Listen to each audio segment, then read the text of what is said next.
सत्संग से सोधी आवे, नहीं जीव 84 में जावे। सत्संग से सोधी आवे, नहीं जीव 84 में जावे। अब मेटो द्वेष और राग, हो राग या उम्र बतेरी जाली। अब मेटो द्वेष और राग, हो राग या उम्र बतेरी जाली। फिर क्या बताते हैं, उदय अस्त बीच चक्कर चले थे, ऐसी जन ठकुराई। चुनक ऋषि स्वर कल्प किया, तब खोज न पाया राई। मन तू सुख के सागर बसरे, भाई और न ऐसा यसरे। जैसे एक मानदाता चक्रवर्ती यानी पूरी पृथ्वी के शासक थे, सार्वभौम उसका राज्य था, और चुनक ऋषि ने उसका सर्वनाश कर डाला। कितने ठाठ बाट थे, पता नहीं क्या आशाएं लगा रखी थी, और ऐसा काल ने घटना घटा दी, पूरी सेना मार दी गई और वो कंगाल हो गया। जैसे सर्व सोने की लंका थी, वो रावण से रणधीर में परमात्मा में याद दिलाते हैं। जैसे किसी का संतान नहीं है तो उसको एक के तरफ रहे भगवान, बच्चे हो या संतान प्राप्ति हो। और इस तत्व ज्ञान के अभाव से तो हम पुत्री को तो संतान में नहीं गिना करते, पुत्र हो बसे। हरि ने मूर्ख बना रखा था नकली गुरुओं ने कि जिसका पुत्र नहीं है ना, उसका मोक्ष नहीं हो, उसकी गति नहीं हो। कमाल की बात करते हैं कि पुत्र फिर उसके श्राद्ध निकालेगा। उन्हें पता पेट भरो न बेटी तो ब्याही जाएगी, तुमने क्यों मिल रहा है कोई ना है। पुत्र होगा तो तुम्हें कुछ ना कुछ करवाते रहेंगे उससे। वो मूर्खता बना रहे थे न्यू, लेकिन हमारे अंदर वो एक ऐसी कसक भर दी कि जिसका पुत्र नहीं है वो तो बात है नहीं। तो कहने का भाव ये परमात्मा में याद दिलाते हैं, 1 लाख पूत 1.25 लाख नाती, उस रावण के दीवान बाती। क्या मांगू कुछ स्थिर ना रहाई, ये देखत नैन चला जग जाई। आप एक पुत्र को प्राप्त करके और क्या चाहते हो, सर्व सोने की लंका थी, 1 लाख पूत 1.25 लाख नाती, यानी 1 लाख पुत्र थे, 1.25 लाख रिश्तेदार थे, और आज उसका कोई दीपक जगाने वाला नहीं शेष बचा, सारे हुए भी मर गए। यहां भाई झूठी ये काल ने प्रेरणा कर रखी आपके अंदर, और इनसे मन हटके चले। परमात्मा जो देता है, बेटा दो या बेटी, सब्र करे, मालिक पर विश्वास रखे और अपनी भक्ति ठीक करे। तो क्या बताते हैं परमात्मा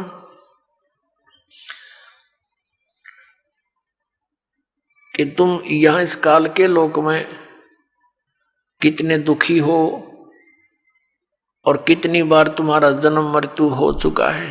क्या बताते हैं, कोटि जन्म तन भरमत होगे, कुछ ना हाथ लग्या रे। कुकर सुकर खरबया भोरे, कौआ हंस बुगारे। कोटि जन्म तू राजा की न्या, मिटी न मन की आशा। भिक्षुक होके दर दर घूम्या, मिलान निर्गुण रासा। इंद्र कुबेर ईश की पदवी, ब्रह्मा वरुण धर्मराया। विष्णुनाथ के पुर को जाके तू फिर भी वापस आया। असंग जन्म तन मर्त्या होगे, जीवित क्यों न मरे रे। 12 मद महल मठ बोरे, बोर न दे धरे रे। दोजक भिष्ट सभी ते देखे, राजपाट के रसिया। 3 लोक से तरपत नाही, ये मन भोगी खसिया। सतगुरु मिले तो इच्छा मेटे, पद मिल पदे समाना। चल हंसा उस लोक पठाऊं, जो आद अमर अस्थान। 4 मुक्ति जा चंपी करती, माया होरी दासी।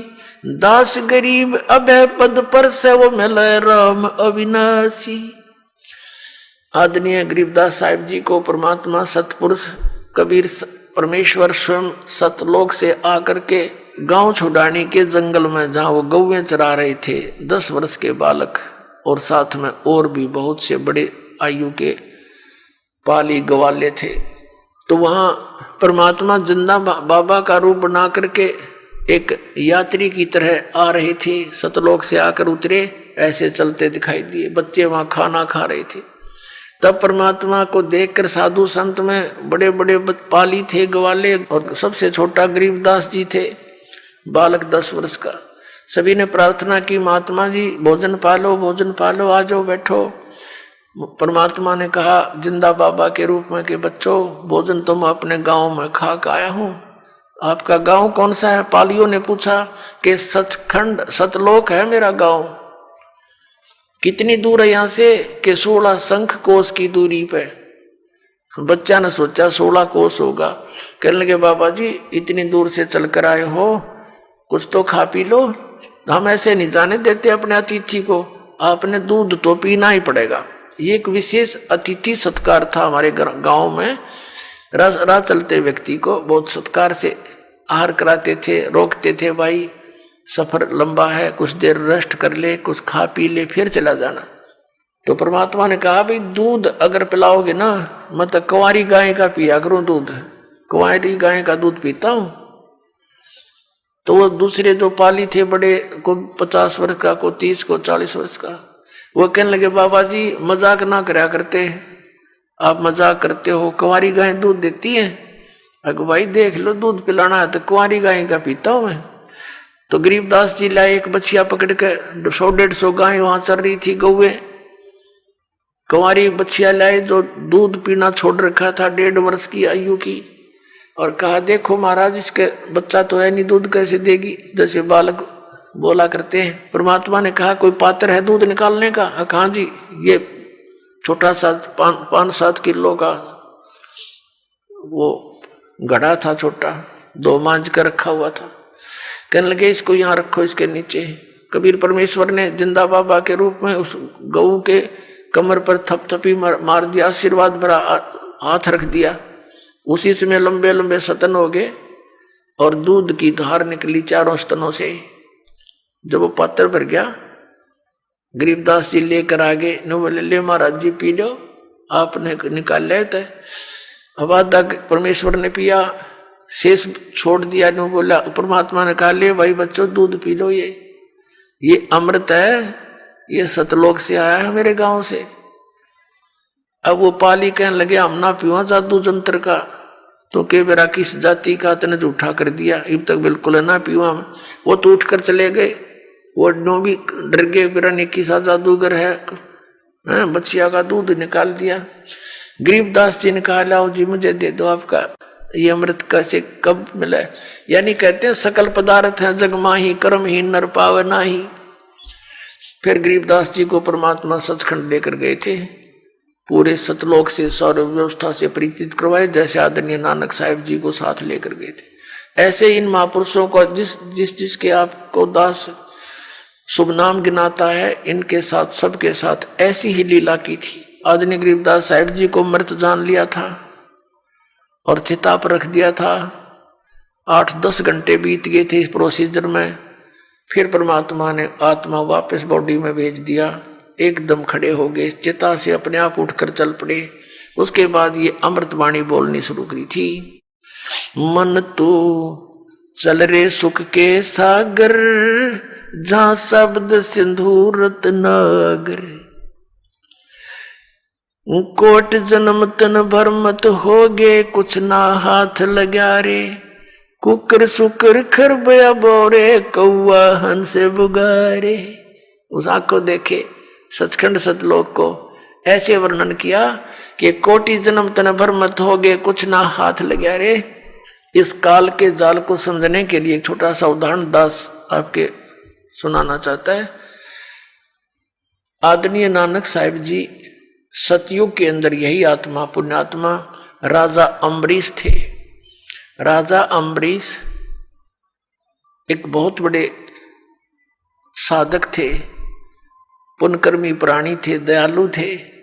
अब देखो पुण्यात्माओं, परमात्मा की एक वाणी है कबीर परमेश्वर की कि जो जन मेरी शरण है ताका हूं मैं दास, गेल गेल लाग्या फिरूं जब तक धरती आकाश।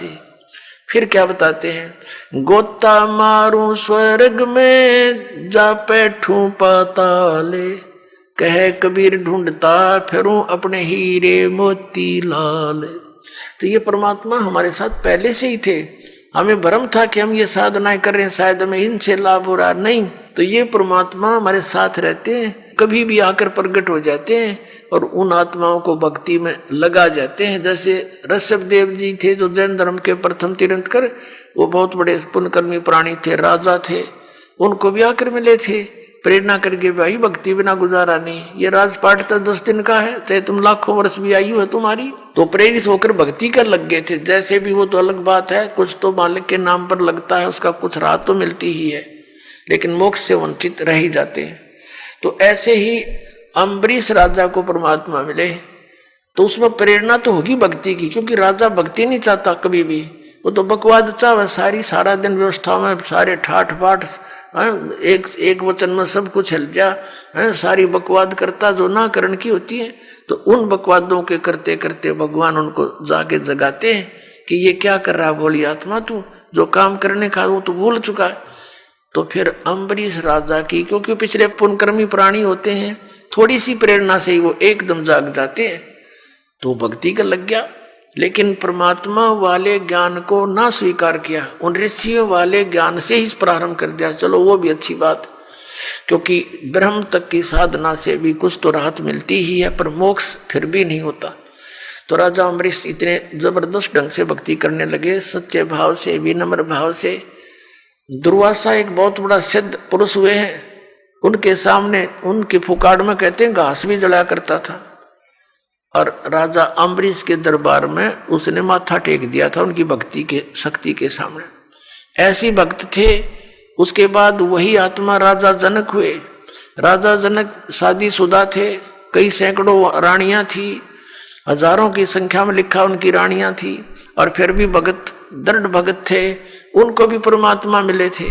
अब ये क्या कर रहा भक्त, भक्ति बिना गुजारा नहीं। तो उसको इतनी प्रेरणा हुई, वो भक्ति में जबरदस्त ढंग से लगा।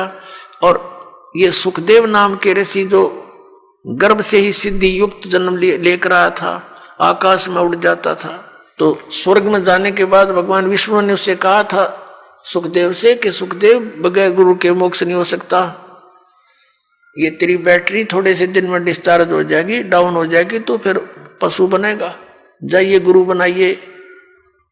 तो कहने का भाव, ये ज्यादा लंबा ना करके चैप्टर हम संक्षेप में सुनाते हैं।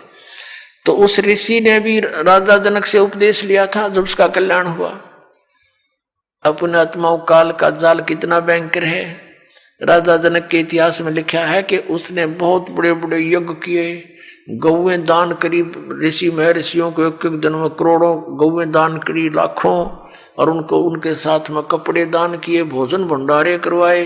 तो इतने पुण्य इकट्ठे कर लिए। जब वो जाने लगा संसार छोड़कर राजा जनक जी, तो विमान में बैठकर जावे थे। परमात्मा कहते हैं आए हैं सो जाएंगे ये राजा रंग फकीर, एक सिंहासन चढ़ कर चले और एक बंदे जात जजीर। एक तो परमात्मा के विमान में बैठ कर जाएंगे जो भक्ति कर रहे हैं, और जो भक्ति नहीं करते उनको यम के दूत अपराधियों की तरह बांध कर ले जाएंगे।